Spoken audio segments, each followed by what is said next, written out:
हरिबंधु जी, मैं आपके माध्यम से, आपके दर्शकों के माध्यम से सारी जो पार्टियां हैं उनको ये बोलना चाहता हूं कि अगर आप इस सिस्टम में भाग ले रहे हैं और फिर हार जाते हैं और फिर इस सिस्टम को कोसते हैं तो ये खट्टे अंगूर वाली बात हो गई कि अंगूर खट्टे हैं। एक समय था पूरी छत्तीसगढ़ अजीत जोगी परिवार के इर्द गिर्द घुमा करती थी। जोगी जी ने फर्स्ट अटेम्प्ट में 5 से 7 विधायक यहाँ जीत कर लाए, लेकिन अमित जोगी यहाँ विलुप्त दिख रहे हैं। राजधानी की छत्तीसगढ़ की राजनीति से अमित जोगी कहीं नहीं दिख रहे हैं। वो फ्रंट फुट पे आकर बैटिंग नहीं कर रहे हैं, डिफेंस कर रहे हैं। उतार चढ़ाव लगा रहता है। पापा ये भी कहते थे कि मेरी दौड़ खत्म नहीं हुई है क्योंकि मैं जीता नहीं हूं। तो अभी भी अमित जोगी जो है, जोगी परिवार है, वो दौड़ रहा है और तब तक दौड़ेंगे जब तक कि हम जीत नहीं जाते। 2 साल हो गए भारतीय जनता पार्टी के विष्णुदेव सरकार यहाँ काम कर रही है। उनके कामकाज को आप किस रूप में देखते हैं? यहाँ मुख्यमंत्री जी खुद अगर कुछ करना भी चाहते हैं तो उनके हाथ और पांव तो बांध दिए हैं। ये अडानी अंबानी यही लोग चला रहे हैं छत्तीसगढ़ को। यहाँ दुर्गा नगर उत्तर विधानसभा क्षेत्र राजधानी रायपुर की बात करता हूँ, व्यवस्थापन के नाम से पिरदा ले जाया जा रहा है। क्या कहेंगे? बिल्कुल गलत किया जा रहा है।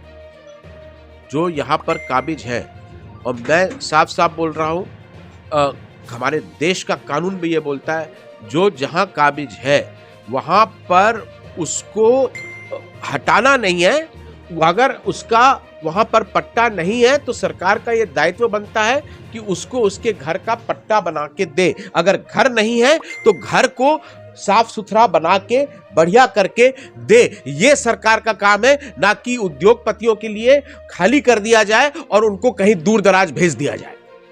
गांव में चुनाव होना है, उसको लेके जोगी कांग्रेस क्या सोच कि हार गए तो सिस्टम गलत है। अरे जब आप मान रहे हैं कि ये सिस्टम गलत है तो आप सिस्टम का हिस्सा ना बनिए, जैसे मैंने बहिष्कार किया है। अगर जिस दिन इंडिया गठबंधन के सारे दल तय कर ले कि हमें इस प्रक्रिया में भाग ही नहीं लेना है, बहिष्कार करना है, तो दुनिया की कोई ताकत नहीं है जो वापस बैलेट पेपर को आने से रोक पाए। सबसे पहले तो बहुत अच्छा लगा आपको अपने नए रूप में देखकर। मैंने हमेशा आपको अपने पिताजी के सहयोगी के रूप में देखा है और विशेषकर उत्कल समाज के लिए एक समाज सुधारक के रूप में देखा है। आज आप मीडिया के माध्यम से समाज को सुधारने का काम कर रहे हैं। इसके लिए मैं आपको अपनी तरफ से, अपने परिवार की तरफ से खूब सारी शुभकामनाएं देता हूं।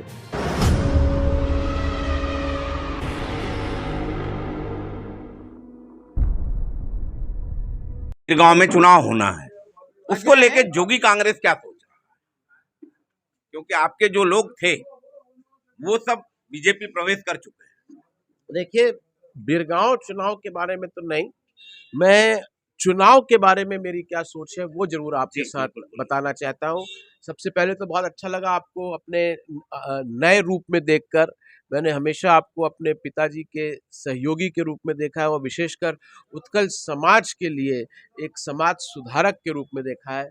आज आप मीडिया के माध्यम से समाज को सुधारने का काम कर रहे हैं। इसके लिए मैं आपको अपनी तरफ से, अपने परिवार की तरफ से खूब सारी शुभकामनाएं देता हूं। जो आपका प्रश्न है, आज की तारीख में जो चुनाव प्रक्रिया पूरे देश पर लागू है, उस पर किसी को भी तिनका भर भी भरोसा नहीं है। जो सिस्टम बना है, चाहे चीफ इलेक्शन कमिश्नर हो, उसके चयन से लेकर मतदाता सूची में कौन वोट डालेगा, कौन वोट नहीं डालेगा, सारा सिस्टम हथिया लिया गया है।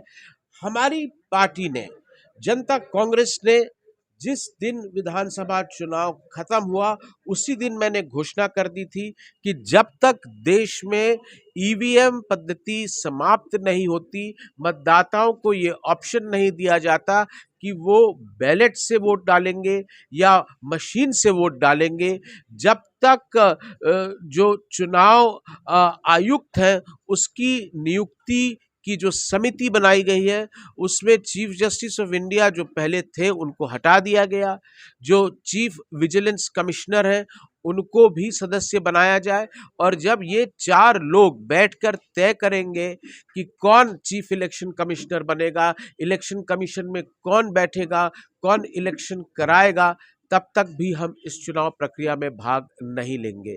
और जब तक ये जो एसआईआर के नाम पर लोगों का नाम काटा जा रहा है, शुद्धिकरण, प्रधानमंत्री जी इस एसआईआर प्रक्रिया को जो उन्होंने उपाधि दी है, शुद्धिकरण की उपाधि दी है, ये शुद्धिकरण 1931 में हिटलर ने जर्मनी में भी किया था। जो एसआईआर के माध्यम से 27 लाख छत्तीसगढ़ में कट गए हैं नाम। मेरी खुद की रिपोर्ट है, कम से कम यहाँ पर 1 करोड़ लोगों का नाम काटने का प्लानिंग कर चुके हैं। ये 27 लाख तो जैसे धीरे धीरे बता रहे हैं। अभी आप देखिएगा जिस दिन ये प्रक्रिया का ये लिस्ट क्या है कि आज आप जो लिस्ट देख रहे हैं या मैं जो लिस्ट देख रहा हूं, केवल मैं अपने बूथ तक की लिस्ट देख पाता हूं। पूरे प्रदेश की जो तस्वीर है वो अभी स्पष्ट होके नहीं उभरी है। इन लोगों ने साफ साफ ये किया है कि जो मतदाता या तो एससी वर्ग का हो या एसटी वर्ग का हो, या फिर जो ऐसे मतदाता हैं जो बीजेपी को वोट नहीं देते, ऐसे लोगों को टारगेट किया गया है, उनके नाम को मतदाता सूची से हटा दिया गया है। क्या हम ये मान लें कि क्योंकि मैं अल्पसंख्यक हूं, मैं अनुसूचित वर्ग से हूं, मैं बीजेपी की जो नफरत वाली राजनीति है उसमें आस्था नहीं रखता हूं, इसलिए मैं अशुद्ध हूं और इसीलिए मेरा नाम शुद्धिकरण के नाम पर मतदाता सूची से हटा दिया जाए?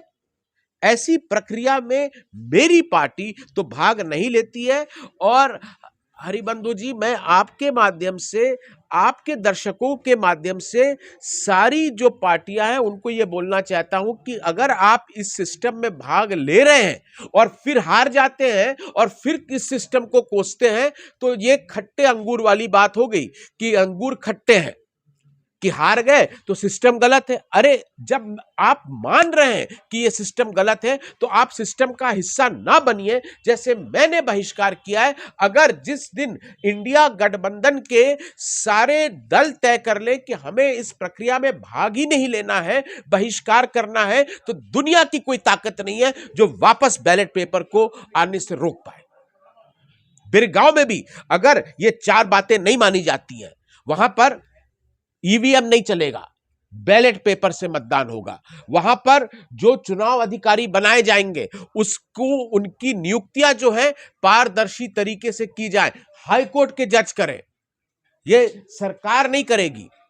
और वहां पर जो एसआईआर में नाम काटे गए हैं वो सारे नाम जोड़े जाएं, तब हम उस प्रक्रिया में भाग लेंगे। नहीं तो हमारा तो बहिष्कार जारी था और आगे भी जारी रहेगा। 2 साल हो गए भारतीय जनता पार्टी के, विष्णुदेव सरकार यहाँ काम कर रही है, उनके कामकाज को आप किस रूप में देखते हैं? कुछ काम तो किया ही नहीं है इन लोगों ने। क्या काम काज बोले, जितना काम करना था सारे गुजरात के लोगों ने किया है। सरकार नाम की कोई चीज नहीं है। यहाँ मुख्यमंत्री जी खुद अगर कुछ करना भी चाहते हैं तो उनके हाथ और पांव तो बांध दिए हैं। ये अडानी अंबानी यही लोग चला रहे हैं छत्तीसगढ़ को। यहाँ दुर्गा नगर उत्तर विधानसभा क्षेत्र, राजधानी रायपुर की बात करता हूँ, उत्कल बस्तियों को व्यवस्थापन के नाम से पिरदा ले जाया जा रहा है, क्या कहेंगे? बिल्कुल गलत किया जा रहा है। जो यहाँ पर काबिज है, और मैं साफ साफ बोल रहा हूँ, हमारे देश का कानून भी ये बोलता है, जो जहाँ काबिज है वहाँ पर उसको हटाना नहीं है। अगर उसका वहां पर पट्टा नहीं है तो सरकार का यह दायित्व बनता है कि उसको उसके घर का पट्टा बना के दे। अगर घर नहीं है तो घर को साफ सुथरा बना के बढ़िया करके दे। ये सरकार का काम है, ना कि उद्योगपतियों के लिए खाली कर दिया जाए और उनको कहीं दूर दराज भेज दिया जाए। एक समय था पूरी छत्तीसगढ़ अजीत जोगी परिवार के इर्द गिर्द घुमा करती थी। जोगी जी ने फर्स्ट अटेम्प्ट में 5 से 7 विधायक यहाँ जीत कर लाए और उनकी केंद्र बिंदु हुआ करते थे। लेकिन अमित जोगी यहाँ विलुप्त दिख रहे हैं। राजधानी की छत्तीसगढ़ राजनीति से अमित जोगी कहीं नहीं दिख रहे हैं। वो फ्रंट फुट पे आकर बैटिंग नहीं कर रहे हैं, डिफेंस कर रहे हैं। देखिए, अगर इसका कोई उपाय मेरे पास होता या कोई जवाब होता तो मैं फिर यहाँ नहीं बैठा रहता। आज आप मेरे वरिष्ठ हैं, आप मुझे गाइड करिए कि कैसे करना है, आगे वैसे ही करेंगे। पर जो पापा का अधूरा काम है, जो वो बोले थे कि अमीर धरती गरीब लोग, जी ये कहा करते थे जोगी जी। तो जोगी जी कहा करते थे ये जो जोगी कांग्रेस बना है ये गरीबों की पार्टी है, गरीबों का हित करेगी। बहुत आशाएं थी जोगी परिवार से, और ये आशाएं कभी समाप्त नहीं होती हैं, उतार चढ़ाव लगा रहता है। पापा ये भी कहते थे कि मेरी दौड़ खत्म नहीं हुई है क्योंकि मैं जीता नहीं हूं। तो अभी भी अमित जोगी जो है, जोगी परिवार है, वो दौड़ रहा है और तब तक दौड़ेंगे जब तक कि हम जीत नहीं जाते। आपने मुझसे बातचीत करी, उसके लिए बहुत बहुत आप नए साल में छत्तीसगढ़ वासियों को क्या संदेश देना चाहेंगे?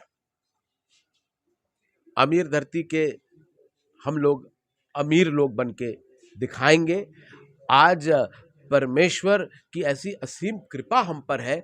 दुनिया का सबसे ज्यादा कोयले का, लोहे का, सोने का, हीरे का, सीमेंट का, सब तो उन्होंने हमारी इस धरती को दिया है। उसके बाद अगर हम गुलाम जैसे रहेंगे तो हमें चुल्लू भर पानी में डूब मरना चाहिए।